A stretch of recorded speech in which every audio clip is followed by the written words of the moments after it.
pessoas, sou Marcos Marinho e esse aqui é o Tá Fazendo o Quê? Seu primeiro videocast multiplataforma do estado de Goiás, que vai te mostrar, vai falar realmente o que estão fazendo os políticos por você. Hoje é o primeiro programa aqui na PUC TV e já é o segundo para quem nos acompanha no YouTube. Então, se você ainda não está inscrito no nosso canal, a hora é agora. Se inscreva lá no YouTube no canal para não perder nenhuma novidade do nosso programa. O meu convidado hoje é um cara extremamente conhecido por todos vocês, tenho certeza, até porque já vai para o terceiro mandato como deputado estadual, já foi vereador por Goiânia, já foi candidato a prefeito por Goiânia. O homem é professor de direito eleitoral, procurador de estado, joga basquete, faz o demônio que você pensar, ele faz. E é um cara que é muito bem quisto por todos que eu converso, por todos que eu conheço, que é o deputado estadual Virmondes Cruvinel, ou como diria o Zé Luiz, o Virmondim. Deputado, seja bem-vindo aqui ao nosso Tá Fazendo o Quê? Obrigado, Marcos. Uma alegria muito grande poder participar desse bate-papo aqui, né? E mostrando realmente o que se faz, fazer a diferença, não só na política, mas também em todos os lugares. Fazer a diferença na vida das pessoas é uma grande missão de quem está na política. A gente tem procurado fazer isso também. Maravilha. Virmondes, então assim, para manter aqui o raciocínio do programa, a primeira pergunta é simples. Pós-eleição, tá fazendo o quê, meu filho? A máxima que eu carrego é menos discurso e mais ação. Eu acredito que é isso que as pessoas estão querendo. Esse negócio de blá, blá, blá, falar demais, muitas pessoas estão cansados desse tipo de política. Então é procurar ter entregas. Isso foi uma coisa que eu trabalhei sempre na minha atuação parlamentar e agora, no pós-eleição, a gente dá sequência a isso, priorizando bandeiras, pautas importantes, e em cima dessas pautas aproximar as pessoas, deixando de lado divergência ideológica, divergências partidárias, e através das pautas ter essa percepção da importância de quem está na política nesse momento, de um pós-pandemia e de uma retomada da economia. Então é eixos aí na educação, no empreendedorismo, defesa de direitos, defesa da inovação, são pautas muito importantes que a gente carrega nessa caminhada, e em cima disso o nosso foco diário, tanto na elaboração de leis, na fiscalização e buscando parcerias do público também com o privado. Bacana. Então quer dizer que acabou a eleição, você foi agora reeleito para o terceiro mandato, mas está rolando o segundo mandato em jogo ainda. E vocês continuam trabalhando? O que está sendo feito na Assembleia Legislativa agora esse resto de ano? Show de bola, é verdade. Dessa forma, por exemplo, nós já acabamos de passar por um marco importante, que é a Semana Nacional de Ciência e Tecnologia. E lá na Assembleia eu pude relatar agora, recentemente, um projeto que foi aprovado, que é o Marco Legal da Inovação. Nós fizemos um trabalho de atualização da legislação, buscamos referência do que tem de mais avançado nesse ponto na Europa, por exemplo, em países como a Irlanda, e trouxemos para cá também as perspectivas de outros estados, no Sul, no Sudeste, trazendo uma atualização da legislação que fala de como apostar na inovação na geração de emprego, ou seja, tudo que os grandes países, os grandes centros desenvolvidos têm feito, além de estar focado na geração de emprego, focado também na inovação. Nós atualizamos, por exemplo, com isso a legislação de startups aqui em Goiás, que é um foco muito legal nesse avanço, né, do progresso, e isso já é uma das provas legais que nós fizemos ainda nesse período que conclui o segundo mandato. Bacana. Só para esclarecer um pouco para quem está nos vendo, seja na PUC TV, no YouTube, ou está só nos ouvindo no Spotify, inovação, de repente, para algumas pessoas parece algo assim estrambólico. Que inovação? Vai ser mais computador, menos computador? Explica para essa galera o que é essa inovação que vocês pretendem trazer para o Estado para gerar emprego, para auxiliar em startup, para tentar entrar na cabeça, pô, cara, então quer dizer que é isso e eu posso ter acesso a isso também? Com certeza.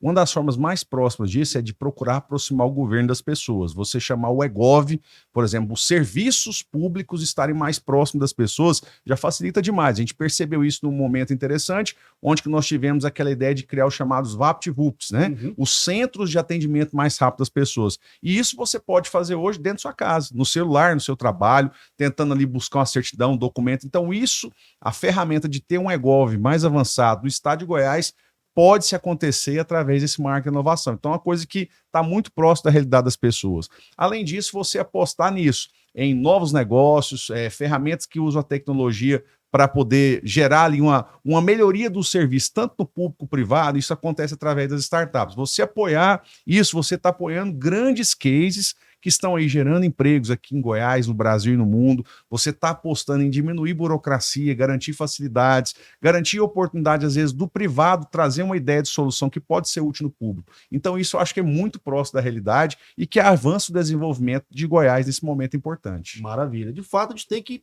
otimizar processos. Muita coisa, às vezes, trava no meio do caminho porque a burocracia está ali enroscada, atrapalhando. E eu penso até que a pandemia ela nos obrigou a nos automatizar cada vez mais e, com certeza, isso vai ser um diferencial para o crescimento do Estado. Isso, para mim, está posto. Uhum. Mas, por falar em crescimento, pensando no futuro, me fala uma coisa, Birmondes. Qual foi a sua leitura? Qual é a sua leitura desse pleito que a gente acabou de finalizar, graças ao bom Jeová? Acabamos agora com a eleição 2022. Uhum. Qual é a sua leitura? Bom, nós percebemos primeiro um cenário muito disputado, né? Um Brasil polarizado, muito ficando em discussões, em temas e ataques. E o que eu vejo daqui para frente é, primeiro, assim, um amadurecimento. O Brasil teve oportunidade, vai ter oportunidade de comparar gestões. Isso é um ponto importante. Vai ter oportunidade de chamar para um momento de discussão num pós-eleição disputada todos os líderes eleitos com destaques nos estados. Então, um momento que a gente percebe e torce para que aconteça um encontro do presidente eleito da República com todos os governadores de estado, onde que tem ali figuras experientes, governadores reeleitos, governadores que às vezes eram senadores antes e viraram atuais governadores, governadores que eram da base do antigo presidente e governadores que estarão na base do atual presidente, ou seja, um momento realmente de unir, não só em discurso, mas unir esses grandes líderes regionais em recuperação ao momento que nós passamos de sofrimento, de perda de vidas, de perda de oportunidade de emprego. Então, um momento muito significante no papel de representatividade e que eu torço para que seja esse o rumo daqui para frente. Aqui as brigas que aconteceram fiquem naquele momento da eleição, que o resultado da urna seja respeitado e que quem é líder de verdade e foi eleito por isso possa fazer a sua parte estando próximo das pessoas. Isso é um ponto, né, cara? A gente teve, eu não me recordo ainda de um pleito tão violento como o atual. Verdade. E uma violência que excedeu até mesmo a própria votação, né? Acabou, fechou a urna, deu, não deu, o povo ainda tá brigando, tá na rua, tá protestando. E, na verdade, é um protesto meio sem noção, porque protestam para uma intervenção que não faz sentido, porque o processo todo foi democrático, foi limpo, já foi aceito por todo mundo, inclusive, por todos os lados, já está pacificado politicamente, mas ainda tem uma galera que está sendo tangida por algumas notícias, algumas desinformações que me deixam um pouco atento e com medo, Birmondes. Você é um cara jovem, você é um cara antenado, e aí, professor, e aí agora eu quero puxar esse seu lado mesmo professoral. Cara, a que você atribui essa facilidade que muitas pessoas têm de serem desinformadas? Porque é um processo de desinformação, né? Quando há grupos espalhando fake news, e isso de fato movimenta grandes massas, fazendo com que elas duvidem de qualquer outro tipo de informação. Isso me preocupa, cara. A gente está vivendo num contexto que cada um escolhe a sua verdade, é isso? Pois é, também eu fico um pouco preocupado com isso, né? A oportunidade que nós temos hoje, primeiro, assim, é de liberdade de expressão, liberdade de opinião. A gente vive num país democrático, mas é sempre saudável, né? Você checar ali fontes, você saber procedências, até nem espalhar isso aí antes de saber isso. E, infelizmente, a gente tem observado que em muitos desses casos, hoje, né, até associado ao período da eleição, isso acaba que virou uma exceção. Então, o que a gente sempre prega é isso: procure saber a fonte, antes de espalhar isso aí, você ter acesso à informação de verdade, né? E que isso possa ser uma ferramenta. E a base disso tudo, amiga, realmente é a educação. É o debate saudável dentro da escola, é respeitar a diferença de opinião, que eu acho que isso é uma coisa que tem que ser uma premissa em todo lugar e também no ambiente da escola. E esse é o passo para que um futuro possa ser melhor, né? De lições nós tivemos, lições aí que fake news, ataques, baixarias, acabam que não acabam levando a nada, acabam levando a discórdia de pessoas que se amam, né? É família, é amigos, é colega de escola, é você chegar ao extremo de uma agressão física por causa de um debate político. Situações como essa eu acho que tem que ser deixado de lado. Eu acho que é o momento de respeitar realmente a decisão das urnas e cobrar o papel de quem está na gestão, fazer uma atuação coerente, e o papel de quem está na oposição fiscalizar para que as propostas atribuídas no período da campanha sejam cumpridas. E aí uma perguntinha boa. No seu mandato atual ou no próximo, você tem algum projeto de um gabinete, sei lá, virtual, o pessoal jogar ideia para você? Como é que você lida com o seu eleitorado, com os cidadãos aqui do estado, essa perspectiva de, pela tecnologia, tornar o seu mandato mais participativo? Essa é uma realidade que a pandemia trouxe como algo positivo, que é essa ideia de você associar a tecnologia, que é algo que eu sempre gostei, à realidade do dia a dia do mandato. Então, nós já criamos, durante o mandato, um gabinete digital, que eu falo que é um WhatsApp que as pessoas comunicam, não precisa ir lá no meu gabinete fisicamente para fazer uma demanda, uma solução de um problema da questão de uma reforma de uma escola estadual, por exemplo, a ideia de um projeto de lei. Ele pode, através dessa ferramenta do WhatsApp, comunicar comigo e com a minha equipe. Nós também, ao longo desse período, fizemos ações que eu pretendo voltar agora, depois da pandemia, que são as ações do gabinete móvel, né? A presença do mandato mais próximo dos bairros, das cidades, e, além disso, ter uma constância nessas pautas de debates, como, por exemplo, as lives, né? E fizemos muitas ações através de audiências públicas virtuais. Lá na Assembleia, eu presidi e presido, né, o Fórum Permanente de Energias Renováveis. E durante o período da pandemia, nós tivemos essa oportunidade de, através de, uma vez que houve isolamento, também nós tivemos a oportunidade de trazer pessoas de fora do país, de outros estados, para trazer aqui, participar de discussões, trazendo ideias interessantes. Então, o propósito é esse, é seguir um eixo onde que você aproxime o mandato fisicamente, com um gabinete móvel, com essa proximidade dos bairros e cidades, mas aliado a isso, a ter ferramentas de tecnologia para, inclusive, avançar nos pontos. Cara, maravilha. Inclusive, essa pauta, para quem está assistindo a gente de fora, aqui em Goiás, e eu penso que no Brasil inteiro, energia renovável é uma realidade que tem que acontecer, né, Bermudes? Porque a gente está padecendo em todos os sentidos por conta de prestadoras de serviço de energia elétrica que são horrorosas, que estão deixando a desejar demais, né? E aí entra uma, sai outra e o povo continua sofrendo, continua na mão de meia dúzia de conglomerados ali, e a indústria não evolui porque não tem como botar energia, o comércio não evolui porque não tem energia. Então, assim, você acredita que nesse próximo momento do Brasil, essa vai ser uma pauta que vai escalar, a gente vai ter condição de falar, velho, vamos fazer uma coisa funcionar no Brasil? Sem dúvida nenhuma, até porque quando a gente fala de um tema como, por exemplo, cidades inteligentes, um dos eixos é sustentabilidade. E ao falar de sustentabilidade, a gente está falando disso. Outras fontes de energia, energias limpas e que podem ajudar aí na pauta, na discussão de melhoria das cidades, dos grandes centros, né? E é por isso que a gente tem feito esse trabalho, sim, fiscalizando, sendo muito firme com relação à questão da fiscalização aí das empresas concessionárias, né? Houve agora essa transição aí da Enel, que não cumpriu muitas cláusulas contratuais para a Equatorial. Nossa expectativa é que venham melhores e que nós vamos fiscalizar, que é uma das nossas missões, mas aliado a isso a gente fez uma série de discussões convidando sociedade civil organizada, Conselho de Arquitetura e Engenharia, representantes dos municípios e buscando discussões sobre pautas como, por exemplo, da energia limpa, né? Desde a pauta da biomassa, como que se pode trazer essa discussão também aí da eletricidade, com até a produção da energia dentro da própria casa das pessoas e facilitando isso, diminuindo burocracia, cobrando mais agilidade dos processos perante os órgãos públicos, e eu acho que é uma grande forma de trazer incentivo, porque você apoiando essas pautas de energia, você está apoiando, primeiro, o cidadão para viver melhor, mas está apoiando também aqueles solucionadores de problemas. O produtor rural, que ali gera a produção agrícola, o empreendedor, que gera emprego, gera renda, e que tem sofrido aqui em Goiás pela questão da falta de energia. Não, bacana. Torço mais por isso. E você que está aqui na PUC nos acompanhando agora, segura aí, break rápido. A gente já volta para continuar o bate-papo aqui com o Virmontes. E quem está na web, vocês não vão nem ver. Aguenta aí. Para quem está pensando em fazer uma segunda graduação, eu acho que vale a minha experiência aqui de falar como que eu decidi. Eu terminei minha graduação, eu fiz estágio na área, a primeira, né? Não bateu comigo a área. E aí eu tomei a decisão de buscar uma outra graduação e encontrei a PUC, né?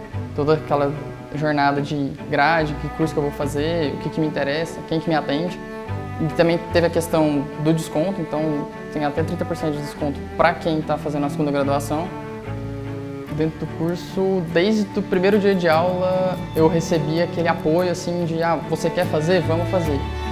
Então, ser chamado, ser convidado, ter atividade, ter grupo de estudo, isso sempre teve. Então, assim, desde o primeiro dia de aula, teve esse incentivo.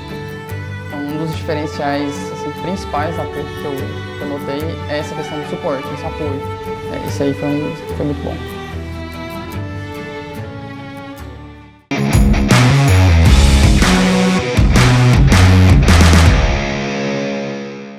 Estamos de volta aqui com o nosso Tá Fazendo o Quê?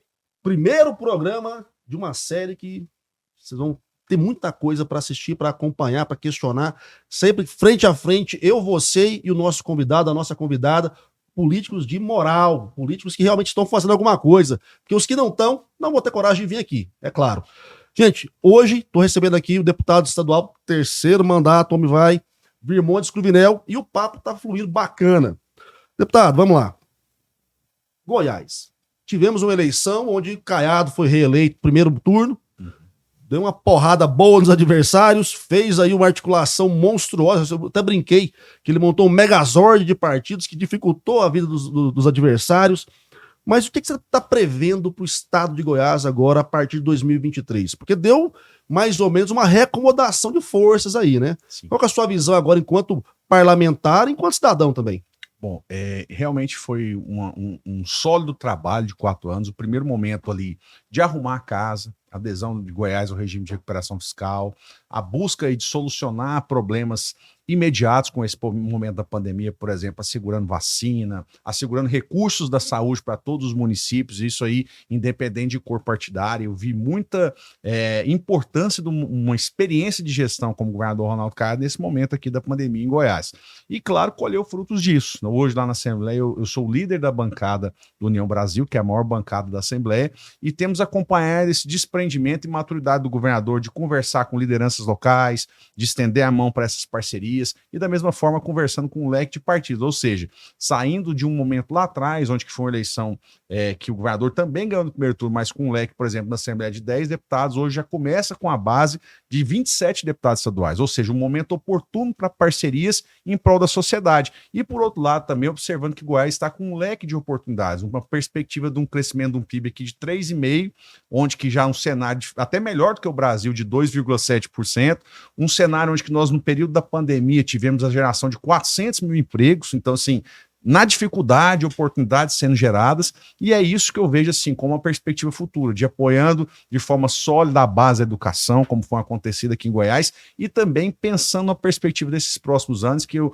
governador já delineou uma preocupação muito com a questão do social, né, de restabelecer essa inserção de renda, de fortalecimento de oportunidades para as pessoas, para que se possam, como se diz, fortalecer nesse pós-pandemia. Então eu vejo que é um momento muito oportuno para crescimento, e é claro também, o que vai ser feito aqui em Goiás fica inclusive um cartão de visita para ações nacionais do governador Ronaldo Caiado. Pois é, eu ia até tocar nesse assunto, né? Você que está me olhando aqui, já está me acompanhando há um tempo, sabe que eu estou cantando essa pedra tem um tempo já.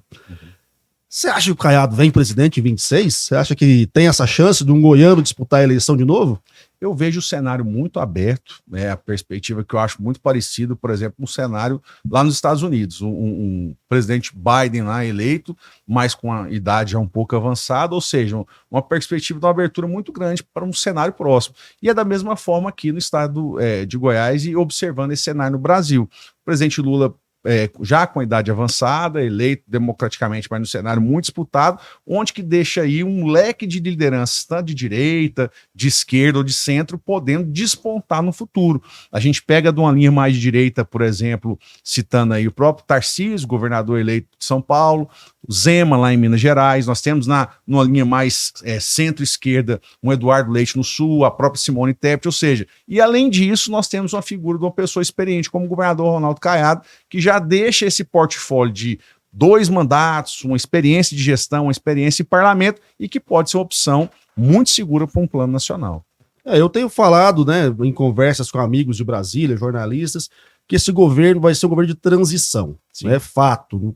A gente não vai entrar em Nárnia a partir de 1º de janeiro, sim, vai ser arrochado, e é muito possível que as forças de direita tenham que se reposicionar e se reagrupar. Sim. E aí, o Caiado seria, de fato, uma figura que tem essa representatividade no meio dessa galera.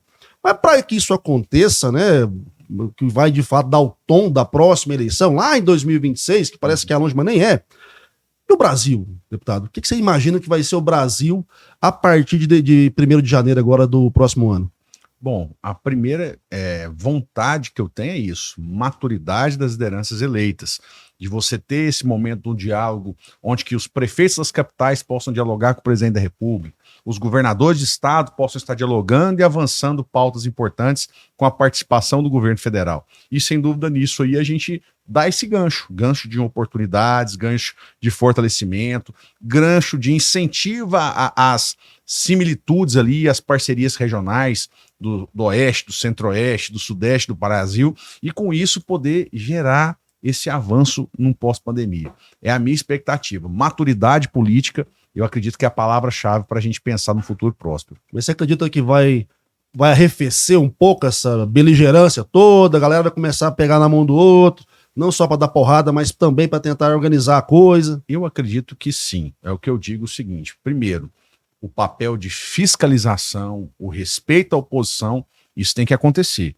Mas não essa oposição raivosa. É a oposição que realmente fiscaliza, mas é a oposição que, por exemplo, um chefe de governo estadual não pode estar sendo oposição por oposição. Ele vai ter que dialogar com o presidente da República, ele vai ter que estar presente na pauta de ministérios estratégicos, como da saúde, desenvolvimento regional, da pauta da economia, e vai poder tentar trazer aí coisas importantes para os seus estados. Então, além do papel de oposição, que a fiscalização é uma premissa, nós temos também o chefe de estado, que aí nesse ponto parceria vai ser necessária para avançar. Nossa, bacana. Até para ajudar agora a nossa audiência, cara. Os legisladores, né? Porque a gente tem ainda no Brasil aquela visão de que o mais importante é a eleição do executivo. Aí o cara pensa pra caramba em quem eu vou votar pra governador, quem eu vou votar pra presidente, pra prefeito, mas pro legislativo vai igual a Xuxa, né? Joga o santinho pra cima, cata um e vota. E não pode ser assim. É verdade. Na sua visão, com toda essa reconfiguração que houve aí nos parlamentos dos estados e no Congresso Nacional, como é que você vê a atuação dos seus colegas agora? Como é que você vê a atuação dessa galera que vai entrar para fazer o mandato, que já está sendo mais fiscalizada por grupos da sociedade, ainda não é, infelizmente, a sociedade de modo geral, mas já há grupos que estão ali muito mais presentes, fiscalizando os mandatos dos deputados, dos senadores, e tendo mais acesso também ao que eles fazem lá, né? A gente viu aí na CPI da pandemia, parecia a transmissão da Copa, a galera tava antenada, debatendo no boteco. Então, assim, mudou um pouco a cara dos parlamentos e a população tá começando a ficar um pouco mais de olho ali para saber, e aí, quem é quem no meio do jogo, já tá entendendo um pouco mais o que cada figura tá representando. Na sua visão, Vermonte, você acha que os legisladores do Brasil estão sendo mais qualificados, estão começando a fazer um trabalho mais coerente com aquilo que se espera deles? Sempre a minha expectativa é de melhoras, tá? E é isso que eu incentivo. Hoje, num papel de uma experiência que a gente já está tendo, eu tenho incentivado pessoas a virem disputar eleição para vereadores nas cidades, prefeitos e vice-prefeitos, incentivando isso, que você procure se preparar, se capacitar para fazer as principais missões de quem está no legislativo, que é fiscalizar e fazer leis. Não faz sentido você passar um mandato de 4 anos lá sem ter uma elaboração legislativa. Infelizmente, a gente já viu isso acontecer no passado. Então, realmente, as pessoas estão atentas. E o que eu vejo é o seguinte, é ver essa aproximação da população com o seu representante e fazer disso uma utilidade pública. Eu vejo, por exemplo, eu já recebi ideias de projeto de lei pela internet, por pessoas. Eu me recordo muito bem que foi a sugestão da pauta que eu gosto muito, que é a questão do esporte também. Um grupo me colocou no WhatsApp para fazer assim, olha, queremos fechar as vias públicas para a prática de atividade esportiva, igual acontece em outras cidades. São Paulo, Brasília e tal. Os caras me botaram num grupo lá com a galera que anda de skate, de patins, faz grupo de corrida, que é muito forte aqui em Goiânia, e dessa ideia a gente movimentou, marcamos audiência com o governador, conseguimos fechar o anel interno da Praça Cívica, e além disso fazer uma pista de skate no autódromo. Então assim, o que significa isso? Hoje a gente está mais próximo das pessoas, para receber inclusive ideias. Então essa missão de legislar é muito facilitada com isso. Você tem um sentimento das pessoas mais próximas, sem ela precisar ir lá no seu gabinete, né? E é claro, hoje, no momento de pós-pandemia, onde que a gente pode reunir, pode aglomerar pelo bem, é isso, é fazer grandes pautas, estar próximo das grandes discussões nos bairros, nas cidades. Isso facilita muito, e por isso que eu vejo, assim, com muita esperança, esse renovar aí desses mandatos, né? Pessoas que já experientes retornam ao trabalho, novas pessoas que entram lá, mas eu acredito que o propósito maior que é fazer a diferença na vida das pessoas. Isso é a grande missão da política. Bacana demais. Agora tem um ponto que não sei como é que você vai sair dele, porque de bastidores aqui, né? E vocês não estão vendo, mas tá ali a Simone, que é a nossa chefa, o Elias, que tá ali só para compor o cenário também, né? O Rafa tá ali na técnica. E a gente estava conversando aqui sobre uma nova eleição que você pode ter que passar daqui a pouco, né? O homem está cotado para ser presidente da Assembleia Legislativa do Estado de Goiás. E aí é inevitável, né, para nossa audiência, tá esperando isso. E aí, Bermondes, vai ser presidente da Assembleia? É assim, todo mundo que conhece um pouco da minha trajetória sabe o tanto que eu gosto do legislativo, essa missão de ser representante, de fiscalizar, de fazer leis, mas também essa convivência com a diferença, respeitando cada um assim, nos seus posicionamentos ideológicos, tentando ser uma pessoa mais agregadora do que aquele que só joga pedra. Então tem sido essa linha da caminhada. E a experiência de chegar a um terceiro mandato hoje, vivendo essa realidade de Goiás e sabendo a importância de quem vai estar no legislativo nesses próximos 4 anos de um pós-pandemia, de retomada da economia, que eu vejo assim, é uma, como se diz, um desafio. E eu sou movido a desafios. Então, preparado para isso eu estou, tenho conversado com muitos colegas, mas é uma coisa que não depende só da gente. É uma coisa que eu quero fazer conversando com todos os parlamentares, respeitando e dialogando com todas as forças partidárias, dialogando com o próprio Poder Executivo para ver o que nós podemos fazer de parceria no futuro por Goiás, né? Então é algo que se tem que construir, como eu digo, sempre de uma maneira mineira, né? Jeitosa, atenciosa, conversando com todos, mas que é um desafio que eu tenho muita vontade de, se não agora, quem sabe no futuro, poder participar e colaborar mais com Goiás na frente do Legislativo goiano. Então vou fazer o meu melhor, mas é claro, sempre dialogando com todos, até porque a discussão passa por 41 deputados. E é isso que eu vou fazer durante esse período daqui para frente, conversar com todos e ver qual que é a melhor alternativa, colocando meu nome à disposição. Essa fala sua é importante para quem está nos assistindo, porque deixa claro que exercer o mandato, seja ele executivo, legislativo, é um trabalho de diálogo, né? É um trabalho de articulação, de uma palavra que as pessoas não gostam muito, é negociação, porque é um bando de gente com interesses próprios e interesses que eles representam de quem votou neles e que não dá para ficar de birrinha um com o outro, né? Não dá para fazer beicinho um pro outro, porque senão a coisa trava, as pautas travam, ninguém consegue nada. Eu acho muito bacana, saindo desse momento tão beligerante, né, do que foi a eleição, e a eleição é guerra mesmo, a gente sabe disso, mas, gente, atuação, mandato, é isso, é diálogo. Ah, eu quero ser presidente, o fulano também quer, o Beltrano também quer, vamos ter que sentar todo mundo e conversar. E aí é para mim aquela máxima, né, deputado? Em política, quem de fato faz política não tem inimigo, tem oponente. Justo. E o oponente é situacional, galera. O inimigo é o cara que você quer matar, quer eliminar. O oponente é o cara que hoje você não tá junto e amanhã você pode estar. Claro. Hoje, na sua empreitada aí, iniciando o terceiro mandato, você consegue perceber essa rearticulação de forças, até por conta das votações, dos novos eleitos, que você vai precisar fazer para levar a cabo? Você acha que está mais fácil levar a cabo os seus projetos enquanto deputado? Sim, eu vejo que nós tivemos um avanço esses 4 anos, né?